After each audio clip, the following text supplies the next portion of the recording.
of course, joining us now.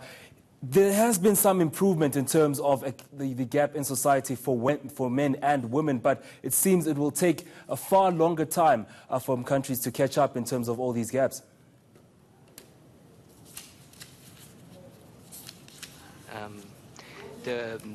We report this year that it's going to take over 108 years to close the gender gap. And of course, the picture is very diverse across the different regions. It might take even longer in some regions, depending on where you stand. And we look at this global average, and we look at some of the countries that are still falling behind. Of course, North Africa comes up, and also the Middle East, where women are actually at the bottom end of society. What can WEF do in terms to improve these numbers, and also on the African continent? This year we've seen that there has been a stalling process, especially in political empowerment, but also in some aspects of the economic participation of women. When you look at the Middle East, for example, certainly the participation to the workplace is one of the main reasons, and this contrasts with what other countries are doing. The best performer in the countries who provide better opportunities for women through care systems and infrastructure that allow them to participate better in the labor force. Let's focus a little more on the African continent now. Rwanda actually coming 6th out of 149 countries. South Africa making the top 20 at 19 this particular year. But, you know, what can the continent do to improve on their own numbers? Because when you look at South Africa, health-wise, they're first in the world. But economic opportunities, they're also falling behind as other countries.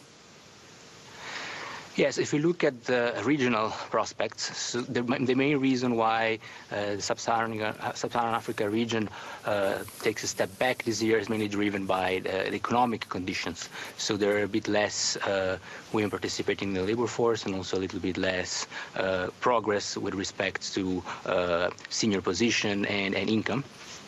Specifically on South Africa, although the performance of South Africa doesn't change compared to last year, there are still a number of factors on which South Africa can improve.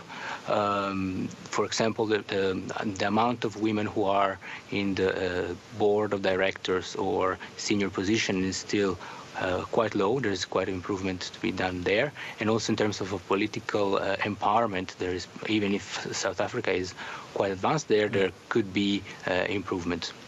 One of the main problems for South Africa, of course, is that particular pay gap. Do you think in terms of policies and also regulation within the country, we're doing enough in order to make sure that we close the gap in terms of earnings anyway in South Africa?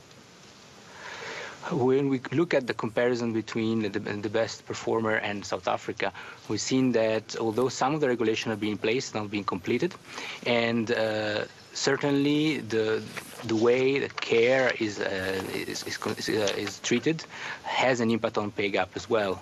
For example, the number of days that allow women to be in maternity leave and how much the men can contribute has an impact also on how firms look at women as a human resource.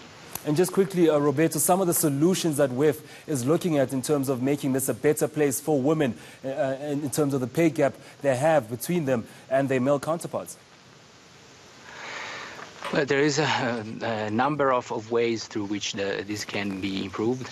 Certainly given women stronger education, stronger skills. We focused a lot on AI skills this year, will improve their position in the labor force and the labor market in the first place. And also there's a lot to be done also at firm level, where the women need to have better opportunities, also to have higher senior positions, which of course are going to be better paid. Well, the world not definitely a better place for women today. There was a senior economist at the World Economic Forum, Roberto Crotti.